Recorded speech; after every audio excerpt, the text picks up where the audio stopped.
Bonsoir.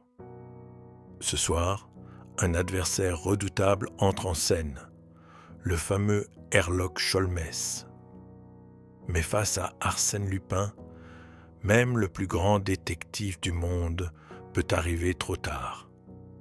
Voici Herlock Sholmès arrive trop tard de Maurice Leblanc. C'est étrange ce que vous ressemblez à Arsène Lupin, Velmont. Vous le connaissez ? Oh, comme tout le monde, par ses photographies, dont aucune n'est pareille aux autres, mais dont chacune laisse l'impression d'une physionomie identique, qui est bien la vôtre. Horace Velmont parut plutôt vexé. N'est-ce pas, mon cher Devanne ? Et vous n'êtes pas le premier à m'en faire la remarque, croyez-le. C'est au point, insista Devanne, que si vous ne m'aviez pas été recommandé par mon cousin d'Estevan, et si vous n'étiez pas le peintre connu dont j'admire les pelles marines, je me demande si je n'aurais pas averti la police de votre présence à Dieppe. La boutade fut accueillie par un rire général. Il y avait là, dans la grande salle à manger du château de Thibermesnil, outre Velmont, l'abbé Gélis, curé du village, et une douzaine d'officiers, dont les régiments manœuvraient aux environs et qui avaient répondu à l'invitation du banquier Georges Devanne et de sa mère. L'un d'eux s'écria « Mais est-ce que précisément Arsène Lupin n'a pas été signalé sur la côte après son fameux coup du rapide de Paris au Havre ? Parfaitement. Il y a de cela 3 mois, et la semaine suivante, je faisais connaissance au casino de notre excellent Velmont qui, depuis, a bien voulu m'honorer de quelques visites. Agréable préambule d'une visite domiciliaire plus sérieuse qu'il me rendra l'un de ces jours, ou plutôt l'une de ces nuits. On rit de nouveau et l'on passa dans l'ancienne salle des gardes, vaste pièce très haute qui occupe toute la partie inférieure de la tour Guillaume, et où Georges Devanne a réuni les incomparables richesses accumulées à travers les siècles par les sires de Thibermesnil.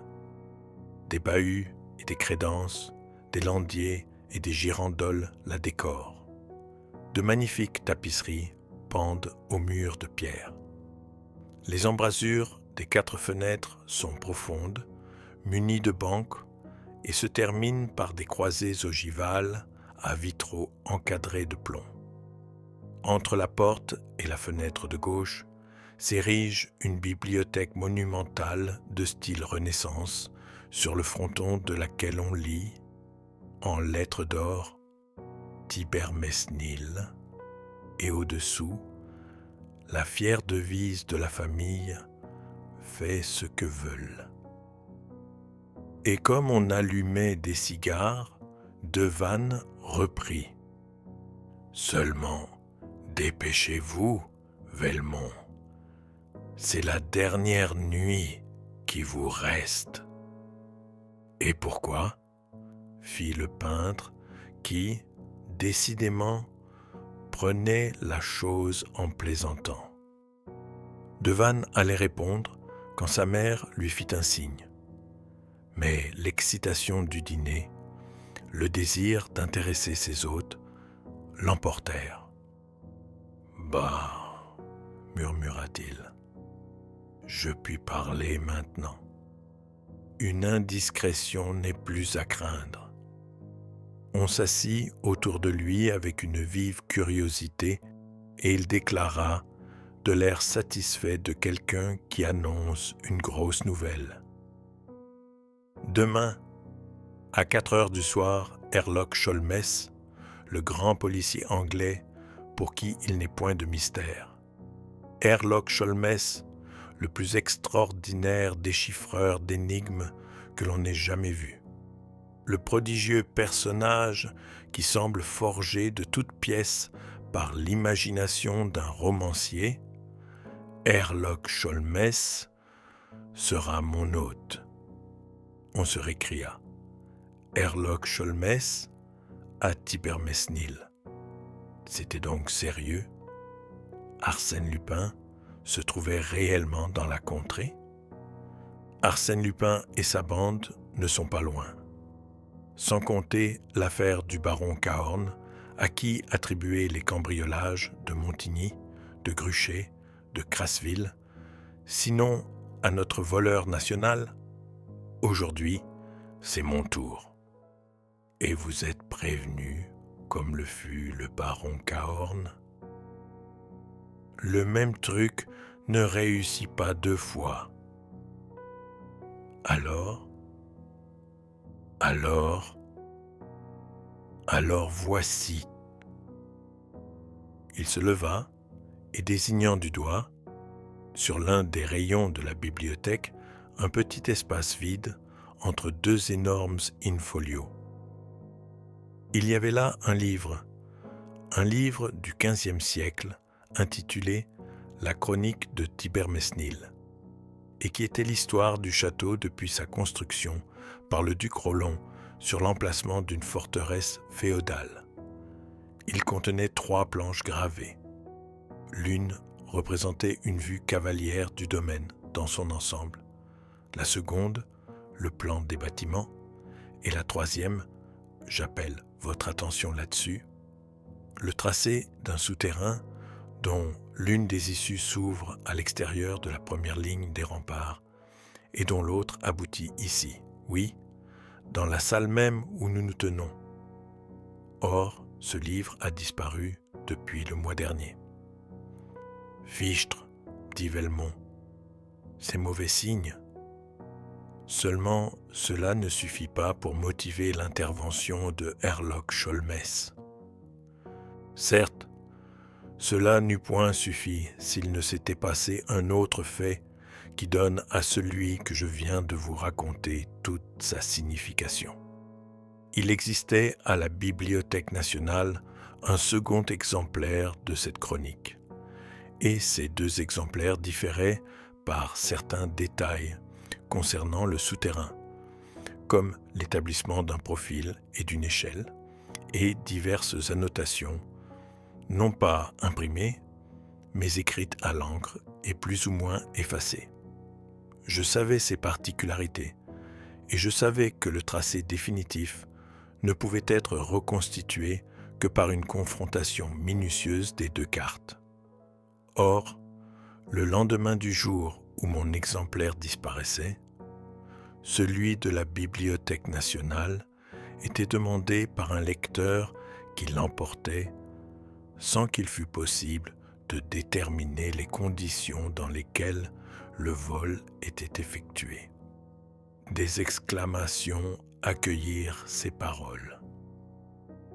Cette fois, l'affaire devient sérieuse. Aussi, cette fois, dit Devanne, la police s'émut, et il y eut une double enquête qui, d'ailleurs, n'eut aucun résultat. Comme toutes celles dont Arsène Lupin est l'objet. Précisément. C'est alors qu'il me vint à l'esprit de demander son concours à Herlock Sholmès, lequel me répondit qu'il avait le plus vif désir d'entrer en contact avec Arsène Lupin. « Quelle gloire pour Arsène Lupin !» dit Velmont. « Mais si notre voleur national, comme vous l'appelez, ne nourrit aucun projet sur Thibermesnil, Herlock Sholmès n'aura qu'à se tourner les pouces. Il y a autre chose et qui l'intéressera vivement, la découverte du souterrain. Comment ? Vous nous avez dit qu'une des entrées s'ouvrait sur la campagne, l'autre dans ce salon même. Où ? En quel lieu de ce salon ? La ligne qui représente le souterrain sur les cartes aboutit bien d'un côté à un petit cercle accompagné de ces deux majuscules TG, ce qui signifie sans doute, n'est-ce pas, Tour Guillaume. Mais la tour est ronde, et qui pourrait déterminer à quel endroit du rond s'amorce le tracé du dessin? Devanne alluma un second cigare et se versa un verre de bénédictine. On le pressait de questions. Il souriait, heureux de l'intérêt provoqué. Enfin, il prononça « Le secret est perdu. Nul au monde ne le connaît. De père en fils, dit la légende, les puissants seigneurs se le transmettaient à leur lit de mort jusqu'au jour où Geoffroy, dernier du nom, eut la tête tranchée sur l'échafaud, le 7 Thermidor en 2, dans sa 19e année. Mais depuis un siècle, on a dû chercher. On a cherché, mais vainement. Moi-même, quand j'eus acheté le château à l'arrière-petit-neveu du conventionnel Le Ribourg, j'ai fait faire des fouilles. À quoi bon? Songez que cette tour, environnée d'eau, n'est reliée au château que par un point, et qu'il faut, en conséquence, que le souterrain passe sous les anciens fossés. Le plan de la Bibliothèque nationale montre d'ailleurs une suite de 4 escaliers comportant 48 marches, ce qui laisse supposer une profondeur de plus de 10 mètres. Et l'échelle, annexée à l'autre plan, fixe la distance à 200 mètres. En réalité, tout le problème est ici, entre ce plancher, ce plafond et ces murs. Ma foi, j'avoue que j'hésite à les démolir. Et l'on n'a aucun indice? Aucun. L'abbé Gélis objecta. Monsieur Devanne, nous devons faire état de 2 citations. Oh, s'écria Devanne en riant. Monsieur le curé est un fouilleur d'archives, un grand liseur de mémoire, et tout ce qui touche à Thibermesnil le passionne. Mais l'explication dont il parle ne sert qu'à embrouiller les choses. Mais encore, vous y tenez? Énormément. Vous saurez donc qu'il résulte de ces lectures que 2 rois de France ont eu le mot de l'énigme. 2 rois de France, Henri le IV et Louis le XVI. Ce ne sont pas les premiers venus. Et comment monsieur l'abbé est-il au courant? Oh, c'est bien simple, continua Devanne. L'avant-veille de la bataille d'Arques, le roi Henri IV vint souper et coucher dans ce château. À 11 heures du soir, Louise de Tancarville, la plus jolie dame de Normandie, fut introduite auprès de lui par le souterrain avec la complicité du duc Edgar, qui, en cette occasion, livra le secret de famille.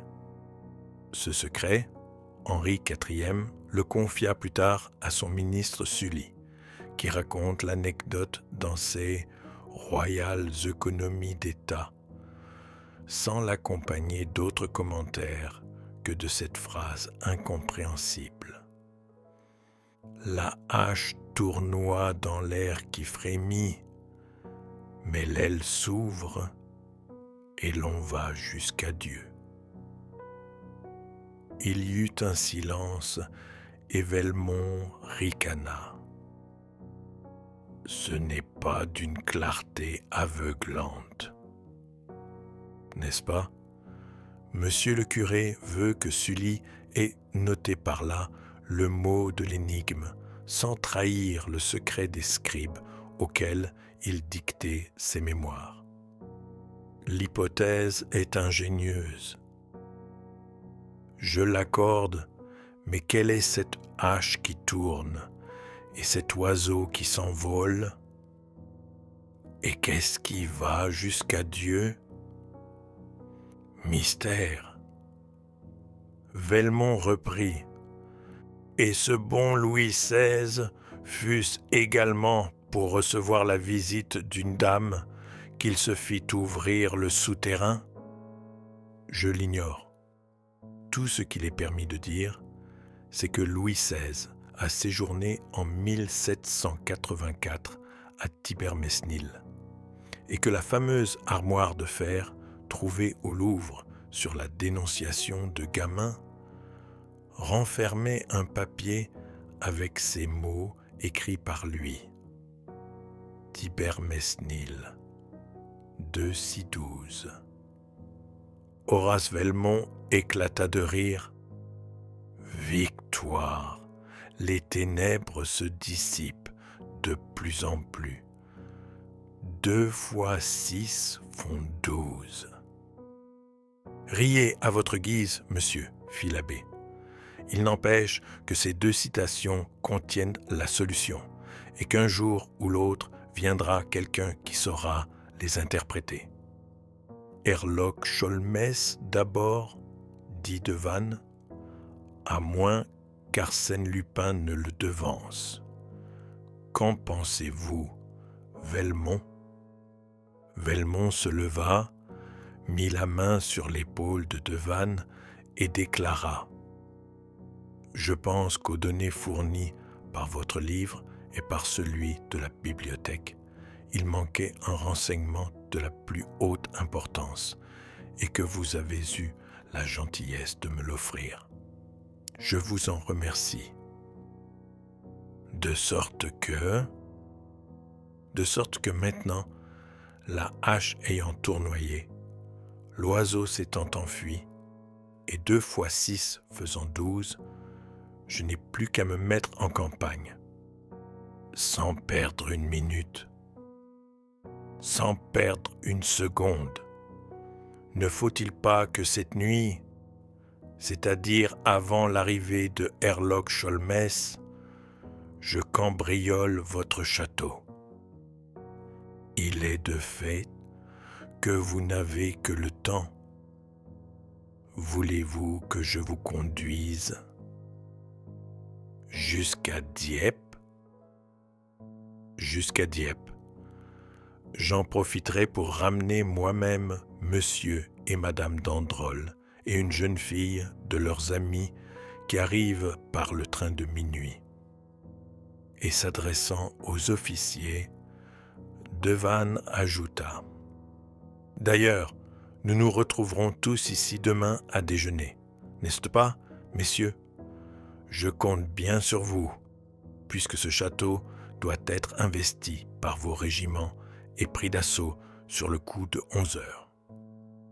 L'invitation fut acceptée, on se sépara, et un instant plus tard, une 20-30 étoiles d'or emportaient Devanne et Velmont sur la route de Dieppe. Devanne déposa le peintre devant le casino et se rendit à la gare. À minuit, ses amis descendaient du train. À minuit et demi, l'automobile franchissait les portes de Thibermesnil. À 1 heure, après un léger souper servi dans le salon, chacun se retira. Peu à peu, toutes les lumières s'éteignirent. Le grand silence de la nuit enveloppa le château. Mais la lune écarta les nuages qui la voilaient et, par 2 des fenêtres, emplit le salon de clarté blanche. Cela ne dura qu'un moment. Très vite, la lune se cacha derrière le rideau des collines. Et ce fut l'obscurité. Le silence s'augmenta de l'ombre plus épaisse. À peine, de temps à autre, des craquements de meubles le troublaient-ils, ou bien le bruissement des roseaux sur l'étang qui baigne les vieux murs de ces eaux vertes. La pendule égrenait le chapelet infini des secondes. Elle sonna 2 heures. Puis, de nouveau, les secondes tombèrent hâtives et monotones dans la paix lourde de la nuit. Puis, 3 heures sonnèrent. Et tout à coup, quelque chose claqua, comme fait, au passage d'un train, le disque d'un signal qui s'ouvre et se rabat. et un jet fin de lumière traversa le salon de part en part, ainsi qu'une flèche qui laisserait derrière elle une traînée étincelante. Il jaillissait de la cannelure centrale d'un pilastre, où s'appuie, à droite, le fronton de la bibliothèque. Il s'immobilisa d'abord sur le panneau opposé, en un cercle éclatant, puis il se promena de tous côtés comme un regard inquiet qui scrute l'ombre, puis il s'évanouit pour jaillir encore, pendant que toute une partie de la bibliothèque tournait sur elle-même et démasquait une large ouverture en forme de voûte. Un homme entra qui tenait à la main une lanterne électrique. Un autre homme et un troisième surgirent qui portaient un rouleau de cordes et différents instruments. Le premier inspecta la pièce, écouta et dit « Appelez les camarades ». De ses camarades, il en vint 8 par le souterrain, gaillards solides, au visage énergique. Et le déménagement commença. Ce fut rapide. Arsène Lupin passait d'un meuble à un autre, l'examinait et, suivant ses dimensions ou sa valeur artistique, lui faisait grâce ou ordonnait « enlever ». Et l'objet était enlevé, avalé par la gueule béante du tunnel, expédié dans les entrailles de la terre. Et ainsi furent escamotés 6 fauteuils et 6 chaises Louis XV et des tapisseries d'Aubusson et des girandoles signées Gouttière et 2 Fragonard et un Nattier et un buste de Houdon et des statuettes. Quelquefois, Lupin s'attardait devant un magnifique bahut ou un superbe tableau et soupirait. Trop lourd, celui-là. Trop grand. Quel dommage. Et il continuait son expertise. En 40 minutes, le salon fut désencombré selon l'expression d'Arsène. Et tout cela s'était accompli dans un ordre admirable, sans aucun bruit, comme si tous les objets que maniaient ces hommes eussent été garnis d'épaisses ouates. Il dit alors au dernier d'entre eux qui s'en allait, porteur d'un cartel signé Boulle.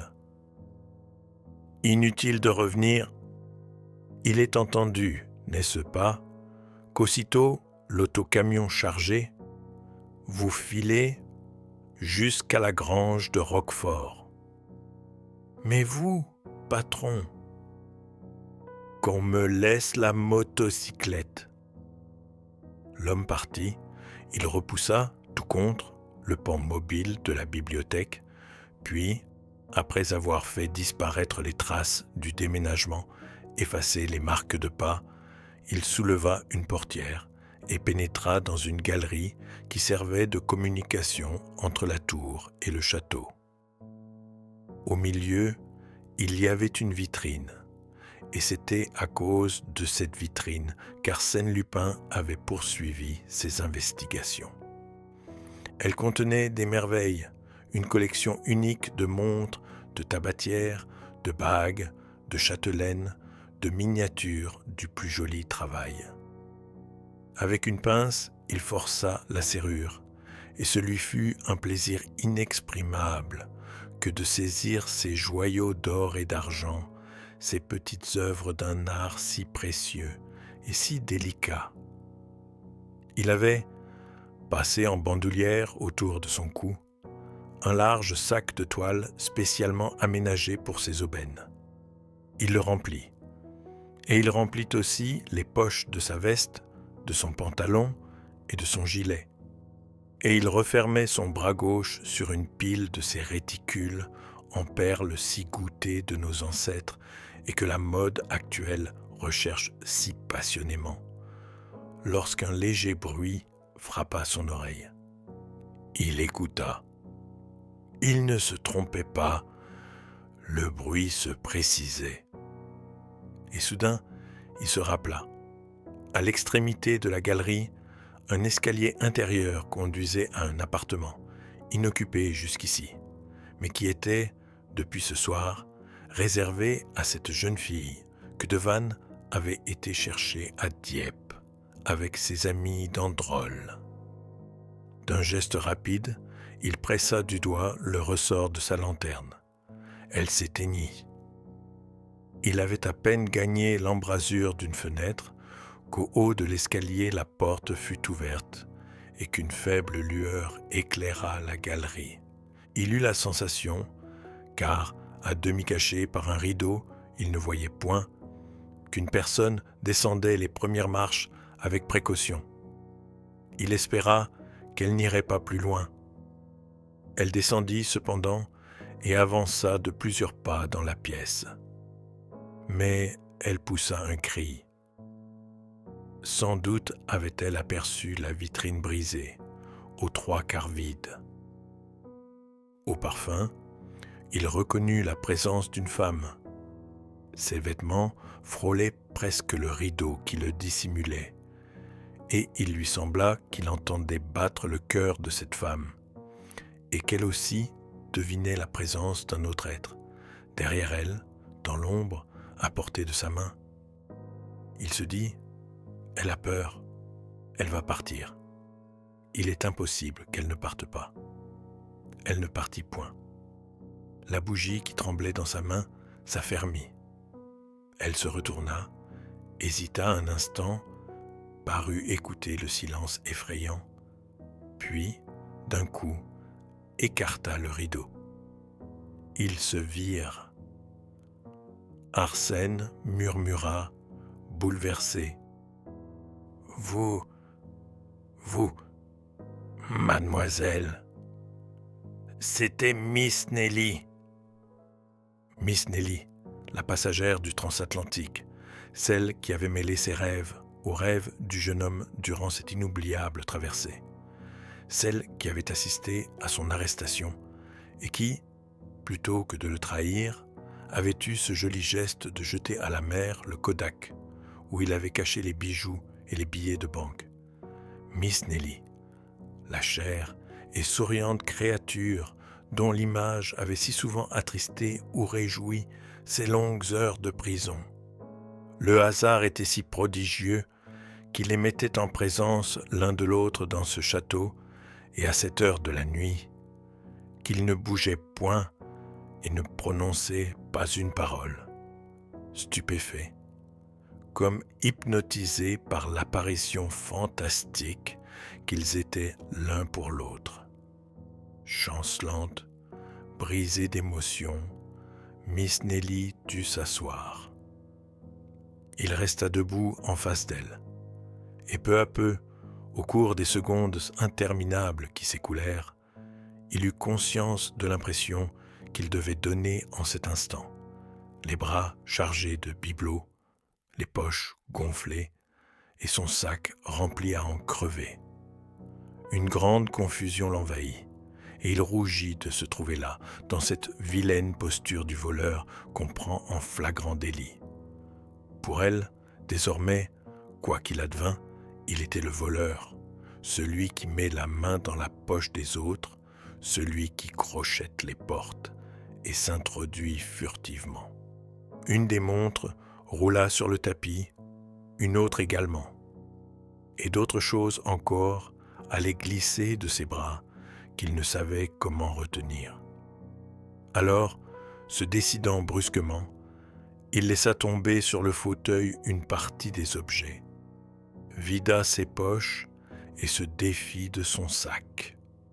Il se sentit plus à l'aise devant Nelly et fit un pas vers elle avec l'intention de lui parler. Mais elle eut un geste de recul, puis se leva vivement comme prise d'effroi et se précipita vers le salon. La portière se referma sur elle, il la rejoignit.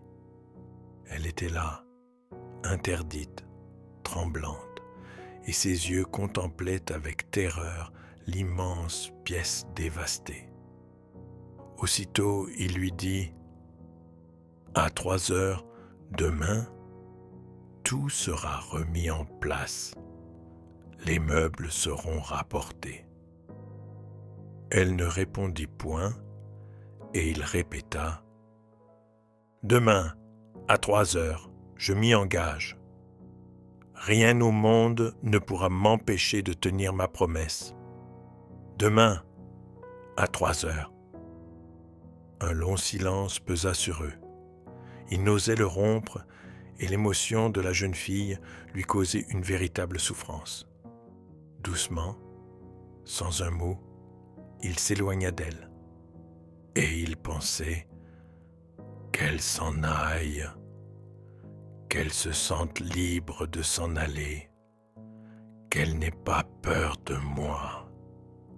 Mais soudain, elle tressaillit et balbutia : « Écoutez, des pas, j'entends marcher. » Il la regarda avec étonnement. Elle semblait bouleversée, ainsi qu'à l'approche d'un péril. « Je n'entends rien, dit-il. Et quand même, comment ? Mais il faut fuir, vite, fuyez, fuir. Pourquoi ? Il le faut. Il le faut. Ah ! Ne restez pas !» D'un trait, elle courut jusqu'à l'entrée de la galerie et prêta l'oreille. Non, il n'y avait personne. Peut-être le bruit venait-il du dehors ? Elle attendit une seconde, puis, rassurée, se retourna. Arsène Lupin avait disparu. À l'instant même où Devanne constata le pillage de son château, il se dit : « C'est Velmont qui a fait le coup, et Velmont n'est autre qu'Arsène Lupin. » Tout s'expliquait ainsi, et rien ne s'expliquait autrement. Cette idée ne fit d'ailleurs que l'effleurer, tellement il était invraisemblable que Velmont ne fût point Velmont, c'est-à-dire le peintre connu, le camarade de cercle de son cousin d'Estevan. Et lorsque le brigadier de gendarmerie, aussitôt averti, se présenta, Devanne ne songea même pas à lui communiquer cette supposition absurde. Toute la matinée, ce fut, à Thibermesnil, un va-et-vient indescriptible. Les gendarmes, le garde champêtre, le commissaire de police de Dieppe, les habitants du village, tout ce monde s'agitait dans les couloirs, ou dans le parc, ou autour du château. L'approche des troupes en manœuvre, le crépitement des fusils, ajouté au pittoresque de la scène. Les premières recherches ne fournirent point d'indices.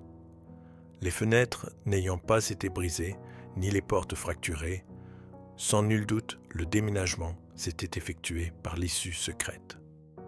Pourtant, sur le tapis, aucune trace de pas.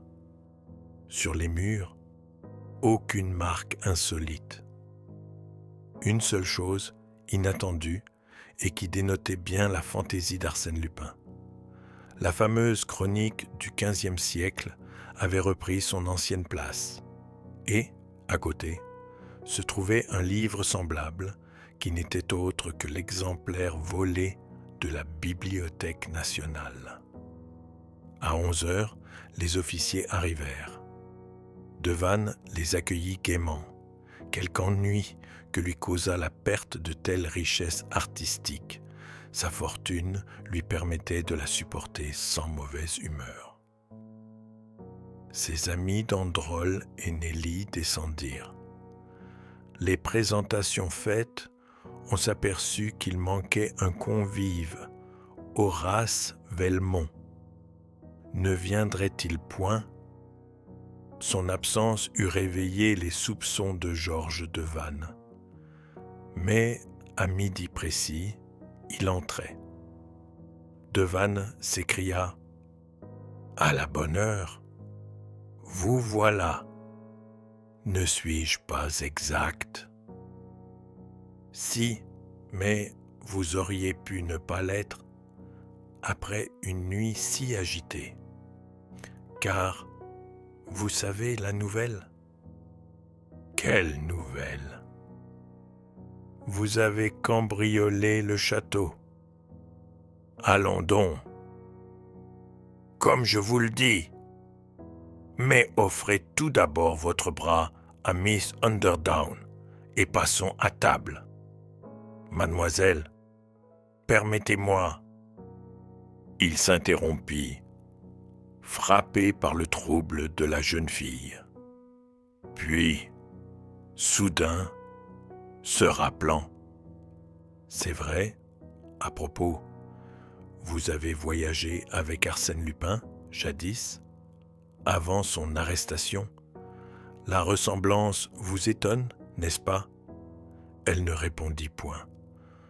Devant elle, Velmont souriait. Il s'inclina, elle prit son bras.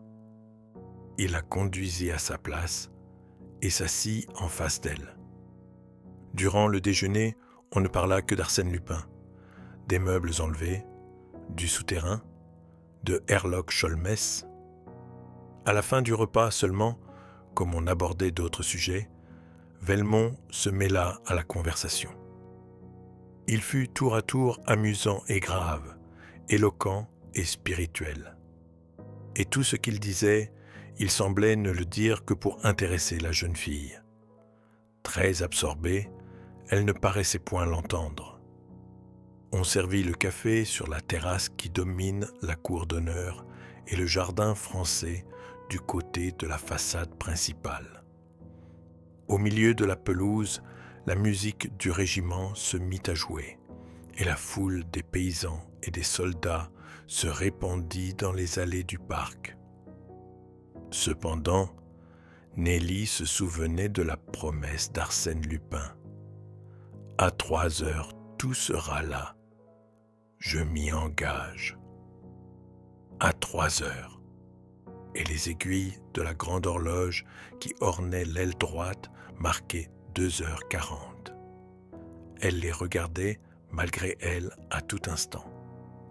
Et elle regardait aussi Velmont qui se balançait paisiblement dans un confortable rocking chair. 2h50, 2h55. Une sorte d'impatience, mêlée d'angoisse, étreignait la jeune fille. Était-il admissible que le miracle s'accomplît et qu'il s'accomplit à la minute fixée, alors que le château, la cour, la campagne étaient remplis de monde, et qu'en ce moment même le procureur de la République et le juge d'instruction poursuivaient leur enquête? Et pourtant, Arsène Lupin avait promis avec une telle solennité. Cela sera comme il l'a dit, pensa-t-elle, impressionnée par tout ce qu'il y avait en cet homme d'énergie, d'autorité et de certitude. Et cela ne lui semblait plus un miracle, mais un événement naturel qui devait se produire par la force des choses. Une seconde, leurs regards se croisèrent. Elle rougit et détourna la tête. 3 heures. Le premier coup sonna, le deuxième coup, le troisième. Horace Velmont tira sa montre, leva les yeux vers l'horloge, puis remit sa montre dans sa poche. Quelques secondes s'écoulèrent. Et voici que la foule s'écarta autour de la pelouse, livrant passage à 2 voitures qui venaient de franchir la grille du parc, attelées l'une et l'autre de 2 chevaux. C'étaient de ces fourgons qui vont à la suite des régiments et qui portent les cantines des officiers et les sacs des soldats. Ils s'arrêtèrent devant le perron. Un sergent Fourier sauta de l'un des sièges et demanda Monsieur Devanne. Devanne accourut et descendit les marches. Sous les bâches, il vit, soigneusement rangés, bien enveloppés, ses meubles, ses tableaux, ses objets d'art.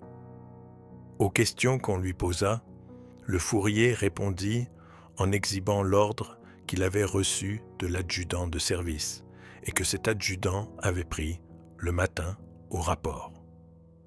Par cet ordre, la 2e compagnie du 4e bataillon devait pourvoir à ce que les objets mobiliers déposés au carrefour des Halleux, en forêt d'Arc, fussent portés à 3 heures à M. Georges Devanne, propriétaire du château de Thibermesnil. Signé le colonel Beauvel. Au carrefour, ajouta le sergent, tout se trouvait prêt, aligné sur le gazon et sous la garde des passants. Ça m'a semblé drôle. Mais quoi? L'ordre était catégorique. Un des officiers examina la signature. Elle était parfaitement imitée, mais fausse. La musique avait cessé de jouer. On vida les fourgons, on réintégra les meubles. Au milieu de cette agitation, Nelly resta seule à l'extrémité de la terrasse. Elle était grave et soucieuse, agitée de pensées confuses qu'elle ne cherchait pas à formuler. Soudain, elle aperçut Velmont qui s'approchait.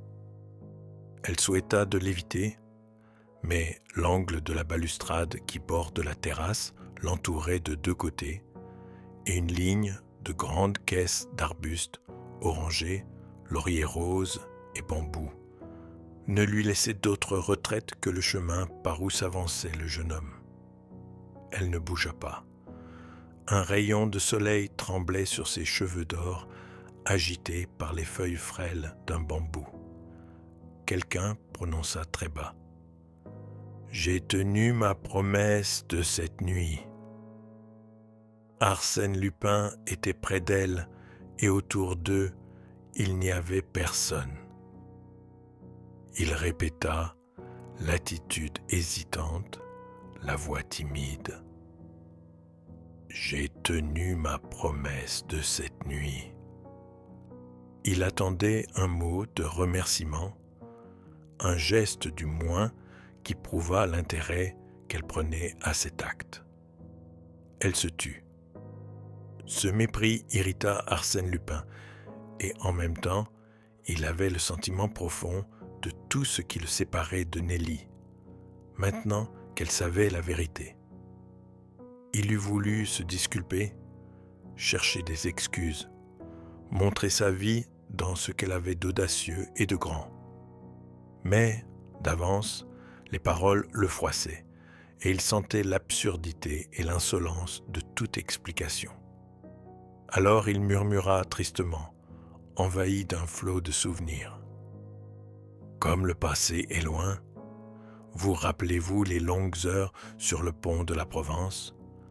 Ah, tenez, vous aviez, comme aujourd'hui, une rose à la main, une rose pâle comme celle-ci.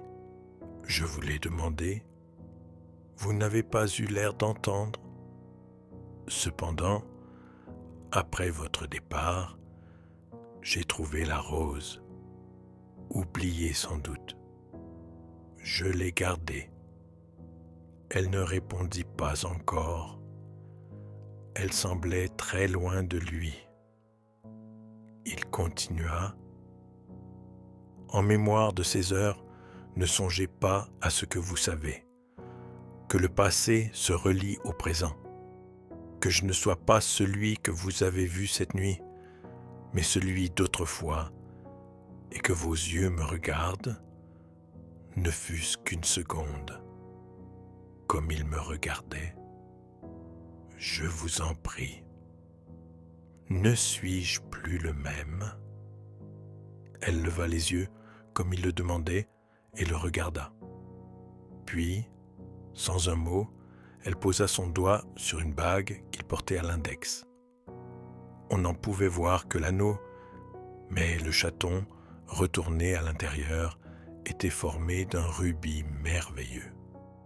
Arsène Lupin rougit. Cette bague appartenait à Georges Devanne. Il sourit avec amertume. Vous avez raison. Ce qui a été sera toujours. Arsène Lupin n'est et ne peut être qu'Arsène Lupin. Et entre vous et lui, Il ne peut même pas y avoir un souvenir. Pardonnez-moi. J'aurais dû comprendre que ma seule présence auprès de vous est un outrage. Il s'effaça le long de la balustrade, le chapeau à la main. Nelly passe devant lui. Il fut tenté de la retenir, de l'implorer. L'audace lui manqua et il la suivit des yeux, comme au jour lointain où elle traversait la passerelle sur le quai de New York. Elle monta les degrés qui conduisent à la porte. Un instant encore, sa fine silhouette se dessina parmi les marbres du vestibule. Il ne la vit plus. Un nuage obscurcit le soleil. Arsène Lupin observait, immobile, la trace des petits pas empreintes dans le sable. Tout à coup, il tressaillit. Sur la caisse de bambou contre laquelle Nelly s'était appuyée, gisait la rose pâle qu'il n'avait pas osé lui demander. Oubliée sans doute, elle aussi, mais oubliée volontairement ou par distraction. Il la saisit ardemment. Des pétales s'en détachèrent. Il les ramassa un à un comme des reliques. « Allons, se dit-il, je n'ai plus rien à faire ici. Songeons à la retraite. D'autant que si Herlock Sholmès s'en mêle, ça pourrait devenir mauvais. » Le parc était désert. Cependant, près du pavillon qui commande l'entrée, se tenait un groupe de gendarmes. Il s'enfonça dans les taillis, escalada le mur d'enceinte et prit, pour se rendre à la gare la plus proche, un sentier qui serpentait parmi les champs. Il n'avait point marché durant 10 minutes que le chemin se rétrécit, encaissé entre deux talus, et comme il arrivait dans ce défilé, quelqu'un s'y engageait qui venait en sens inverse. C'était un homme d'une 50aine d'années peut-être, assez fort, la figure rasée et dont le costume précisait l'aspect étranger. Il portait à la main une lourde canne et une sacoche pendait à son cou. Ils se croisèrent. L'étranger dit, avec un accent anglais à peine perceptible, « Excusez-moi, monsieur, est-ce bien ici la route du château ? » ?»« Tout droit, monsieur, et à gauche dès que vous serez au pied du mur.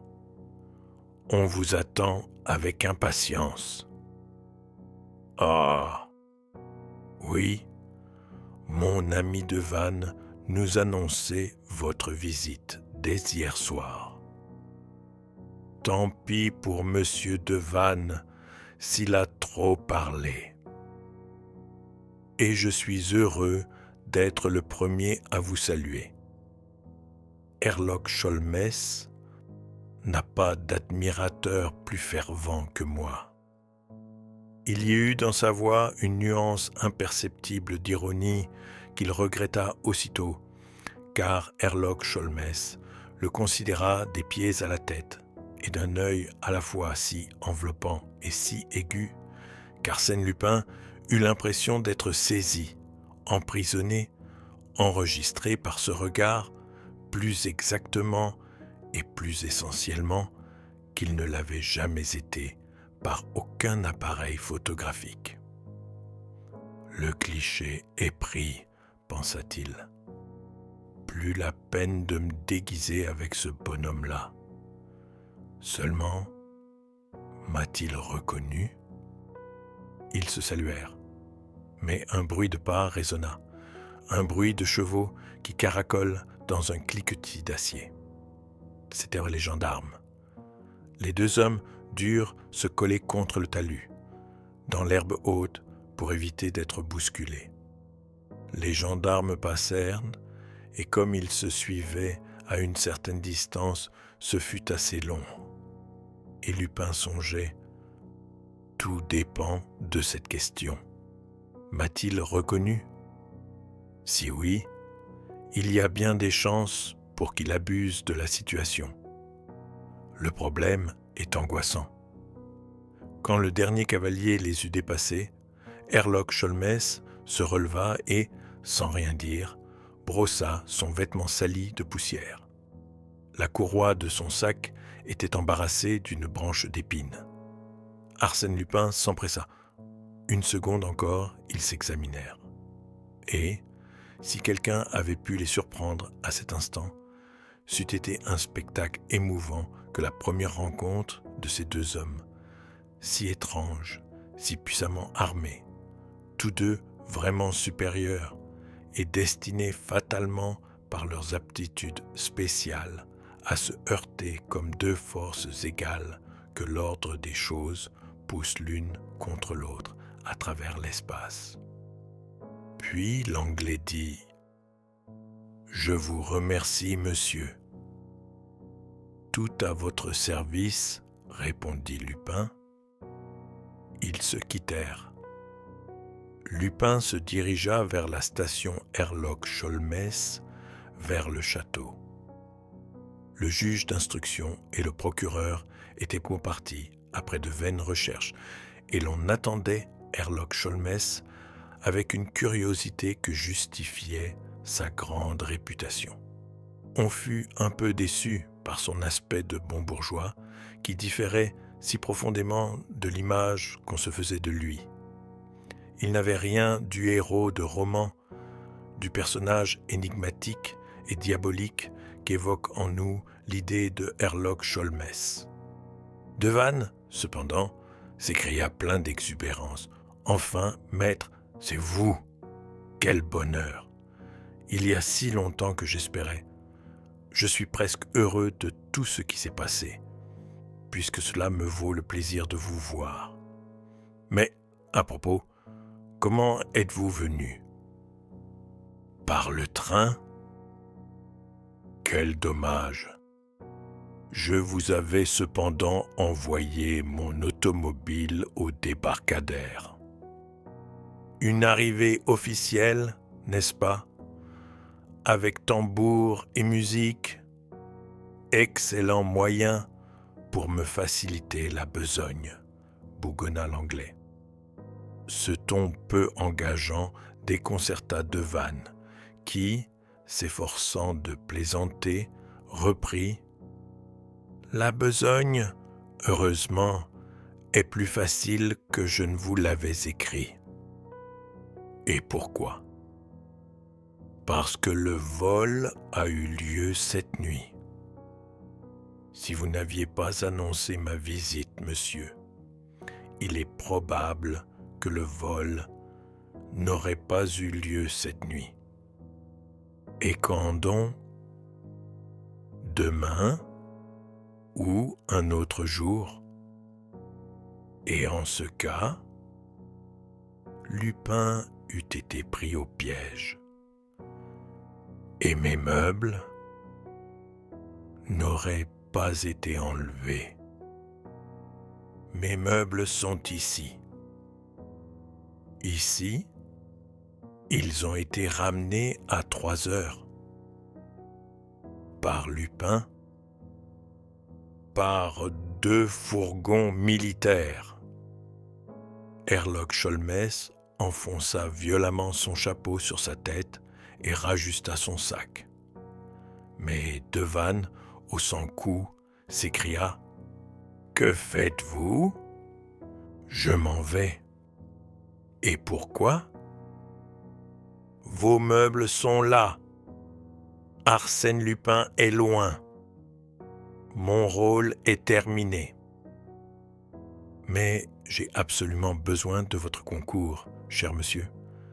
Ce qui s'est passé hier peut se renouveler demain, puisque nous ignorons le plus important, comment Arsène Lupin est entré, comment il est sorti, et pourquoi, quelques heures plus tard, il procédait à cette restitution. Ah, vous ignorez. L'idée d'un secret à découvrir adoucit Herlock Sholmès. Soit, cherchons, mais vite, n'est-ce pas? Et, autant que possible, seul. La phrase désignait clairement les assistants. Devanne comprit et introduisit l'anglais dans le salon, d'un ton sec, en phrases qui semblaient comptées d'avance, et avec quelle parcimonie. Sholmès lui posa des questions sur la soirée de la veille, sur les convives qui s'y trouvaient, sur les habitués du château. Puis, il examina les 2 volumes de la chronique, compara les cartes du souterrain, se fit répéter les citations relevées par l'abbé Gélis et demanda « C'est bien hier que, pour la première fois, vous avez parlé de ces 2 citations. Hier, vous ne les aviez jamais communiquées à monsieur Horace Velmont? Jamais. Bien. Commandez votre automobile. Je repars dans 1 heure. Dans 1 heure! Arsène Lupin n'a pas mis davantage à résoudre le problème que vous lui avez posé. Moi, je lui ai posé, et oui, Arsène Lupin et Velmont, c'est la même chose. Je m'en doutais. Ah, le gredin. Or, hier soir, à 10 heures, vous avez fourni à Lupin les éléments de vérité qui lui manquaient et qu'il cherchait depuis des semaines.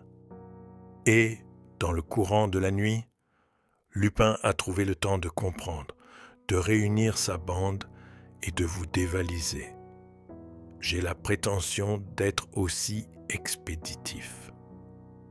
Il se promena d'un bout à l'autre de la pièce en réfléchissant, puis s'assit, croisa ses longues jambes et ferma les yeux. Devanne attendit, assez embarrassé. Dort-il? Réfléchit-il? À tout hasard, il sortit pour donner des ordres. Quand il revint, il l'aperçut au bas de l'escalier de la galerie, à genoux et scrutant le tapis. Qu'y a-t-il donc? Regardez, là, ces taches de bougie. Tiens, en effet, et toutes fraîches. Et vous pouvez en observer également sur le haut de l'escalier, et davantage encore autour de cette vitrine qu'Arsène Lupin a fracturée et dont il a enlevé les bibelots pour les déposer sur ce fauteuil. Et vous en concluez? Rien. Tous ces faits expliqueraient sans aucun doute la restitution qu'il a opérée. Mais c'est un côté de la question que je n'ai pas le temps d'aborder. L'essentiel, c'est le tracé du souterrain. Vous espérez toujours? Je n'espère pas, je sais. Il existe, n'est-ce pas, une chapelle à 200 ou 300 mètres du château? Une chapelle en ruine où se trouve le tombeau du duc Rollon. Dites à votre chauffeur qu'il nous attende auprès de cette chapelle. Mon chauffeur n'est pas encore de retour. On doit me prévenir. Mais, d'après ce que je vois, vous estimez que le souterrain aboutit à la chapelle. Sur quel indice? Herlock Sholmès l'interrompit. Je vous prierai, monsieur, de me procurer une échelle et une lanterne. Oh, vous avez besoin d'une lanterne et d'une échelle. Apparemment, puisque je vous les demande. Devanne, quelque peu interloqué par cette rude logique, sonna. Les 2 objets furent apportés. Les ordres se succédèrent alors avec la rigueur et la précision de commandements militaires. Appliquez cette échelle contre la bibliothèque, à gauche du mot Thibermesnil. Devanne dressa l'échelle et l'anglais continua. Plus à gauche, à droite, halte, montez. Bien. Toutes les lettres de ce mot sont en relief, n'est-ce pas? Oui. Occupons-nous de la lettre H. Tourne-t-elle dans un sens ou dans l'autre? Devanne saisit la lettre H et s'exclama. Mais oui, elle tourne vers la droite et d'un quart de cercle. Qui donc vous a révélé? Sans répondre, Herlock Sholmès reprit. Pouvez-vous, d'où vous êtes, atteindre la lettre R? Oui. Remuez-la plusieurs fois, comme vous feriez d'un verrou que l'on pousse et que l'on retire. Devanne remua la lettre R. À sa grande stupéfaction, il se produisit un déclenchement intérieur. « Parfait, dit Herlock Sholmès. Il ne vous reste plus qu'à glisser votre échelle à l'autre extrémité, c'est-à-dire à la fin du mot Thibermesnil. Bien. Et maintenant, si je ne me suis pas trompé, si les choses s'accomplissent comme elles le doivent, la lettre L s'ouvrira ainsi qu'un guichet. » Avec une certaine solennité, Devanne saisit la lettre L. La lettre L s'ouvrit, mais Devanne dégringola de son échelle car toute la partie de la bibliothèque située entre la première et la dernière lettre du mot pivota sur elle-même et découvrit l'orifice du souterrain. Herlock Sholmès prononça flegmatique. « Vous n'êtes pas blessé ?» Non, non, fit Devanne en se relevant. Pas blessé, mais ahuri. J'en conviens. Ces lettres qui s'agitent, ce souterrain béant. Et après, cela n'est-il pas exactement conforme à la citation de Sully? En quoi, Seigneur? Dame, l'âge tournoie, l'air frémit et l'aile s'ouvre. Et c'est ce qui a permis à Henri IV de recevoir mademoiselle de Tancarville à une heure insolite. Mais Louis le XVI, demanda Devanne abasourdi. Louis le XVI était grand forgeron et habile serrurier. J'ai lu un traité des serrures de combinaison qu'on lui attribue. De la part de Thibermesnil, c'était se conduire en bon courtisan que de montrer à son maître ce chef-d'œuvre de mécanique. Pour mémoire, le roi écrivit 2-6-12, c'est-à-dire H-R-L, la deuxième, la sixième et la 12e lettre du mot. Ah, parfait, je commence à comprendre. Seulement, voilà, si je m'explique comment on sort de cette salle, je ne m'explique pas comment Lupin a pu y pénétrer. Car, remarquez-le bien, il venait du dehors, lui. Herlock Sholmès alluma la lanterne et s'avança de quelques pas dans le souterrain. Tenez, tout le mécanisme est apparent ici, comme les ressorts d'une horloge, et toutes les lettres s'y retrouvent à l'envers. Lupin n'a donc eu qu'à les faire jouer de ce côté-ci de la cloison. Quelle preuve? Quelle preuve? Voyez cette flaque d'huile.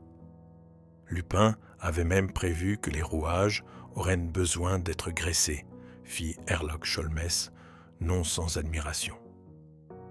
Mais alors il connaissait l'autre issue? comme je la connais. Suivez-moi.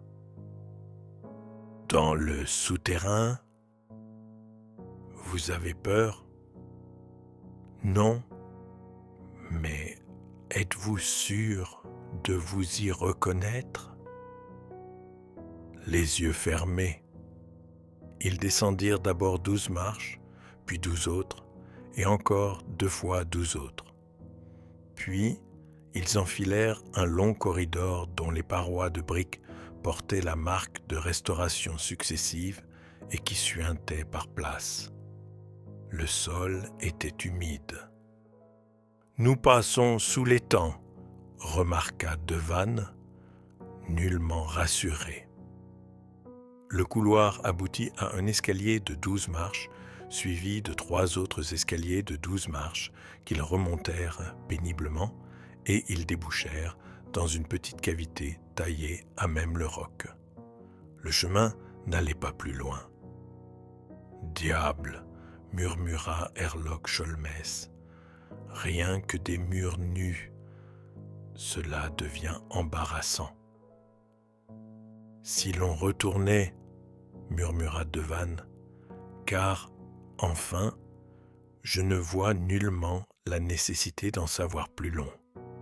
Je suis édifié. » Mais, ayant levé la tête, l'Anglais poussa un soupir de soulagement. Au-dessus d'eux se répétait le même mécanisme qu'à l'entrée. Il n'eut qu'à faire manœuvrer les 3 lettres. Un bloc de granit bascula. C'était, de l'autre côté, la pierre tombale du duc Rollon, gravée des 12 lettres en relief d'Ibermesnil.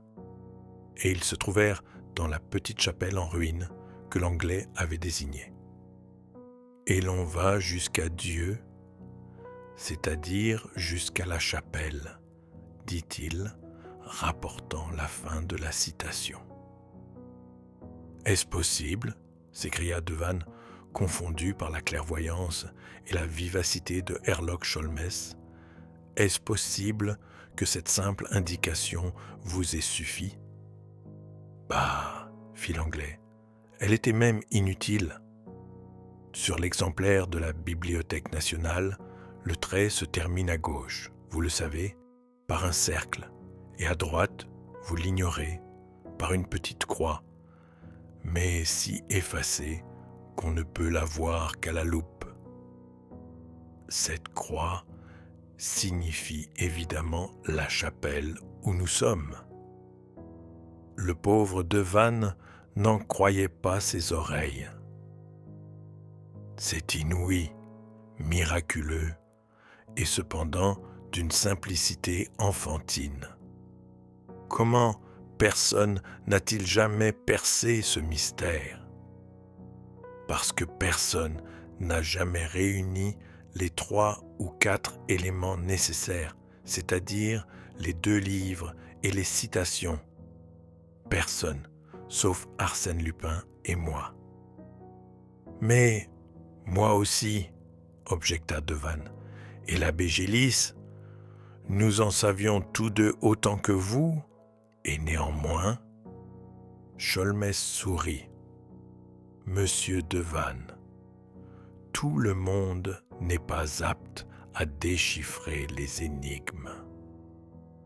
Mais voilà 10 ans que je cherche. Et vous, en 10 minutes?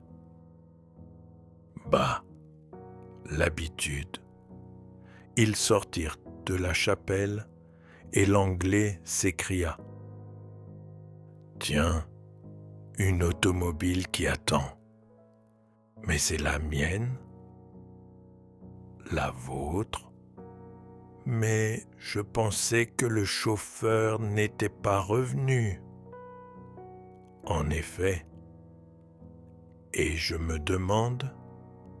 Ils s'avancèrent jusqu'à la voiture, et Devanne, interpellant le chauffeur, « Édouard, qui vous a donné l'ordre de venir ici ?»« Mais, » répondit l'homme, « c'est Monsieur Velmont. »« Monsieur Velmont? Vous l'avez donc rencontré ? » près de la gare, et il m'a dit de me rendre à la chapelle. De vous rendre à la chapelle. Mais pourquoi? Pour y attendre monsieur et l'ami de monsieur. Devanne et Herlock Sholmès se regardèrent. Devanne dit: il a compris que l'énigme serait un jeu pour vous. L'hommage est délicat. Un sourire de contentement plissa les lèvres minces du détective.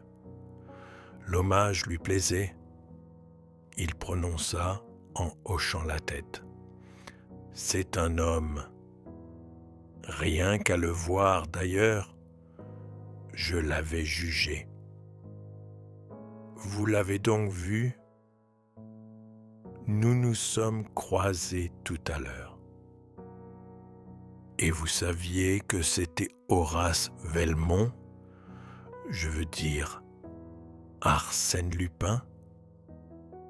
Non, mais je n'ai pas tardé à le deviner, à une certaine ironie de sa part.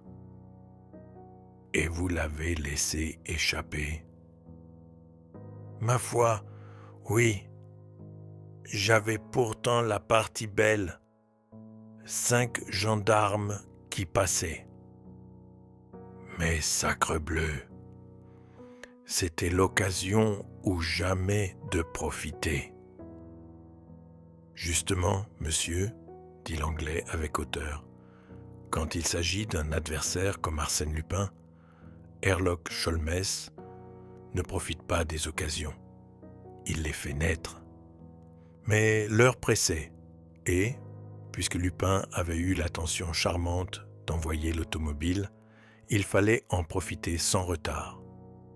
Devanne et Herlock Sholmès s'installèrent au fond de la confortable limousine.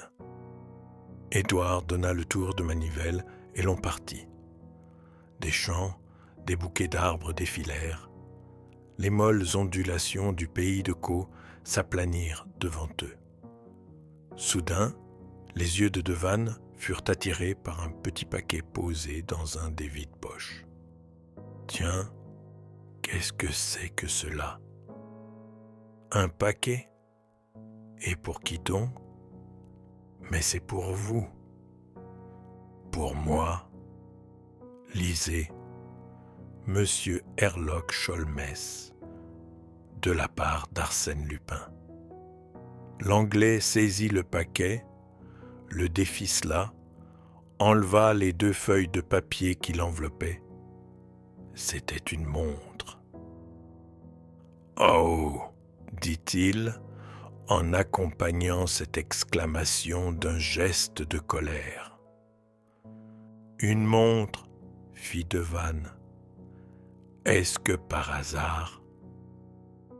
L'Anglais ne répondit pas. « Comment ? C'est votre montre. Arsène Lupin vous renvoie votre montre. Mais s'il vous la renvoie, c'est qu'il l'avait prise. Il avait pris votre montre. Ah, elle est bonne, celle-là, la montre de Herlock Sholmès, subtilisée par Arsène Lupin. Dieu, que c'est drôle! Non, vrai, vous m'excuserez, mais c'est plus fort que moi. Il riait à gorge déployée, incapable de se contenir. Et quand il eut bien ri, il affirma d'un ton convaincu: « Oh, c'est un homme, en effet. » L'Anglais ne broncha pas. Jusqu'à Dieppe, il ne prononça pas une parole, les yeux fixés sur l'horizon fuyant. Son silence fut terrible, insondable, plus violent que la rage la plus farouche. Au débarcadère, il dit simplement, sans colère cette fois, mais d'un ton où l'on sentait toute la volonté et toute l'énergie du personnage. Oui, c'est un homme, et un homme sur l'épaule duquel j'aurai plaisir à poser cette main que je vous tends. monsieur Devanne. Et j'ai idée, voyez-vous, qu'Arsène Lupin et Herlock Sholmès se rencontreront de nouveau un jour ou l'autre. Oui, le monde est trop petit pour qu'ils ne se rencontrent pas.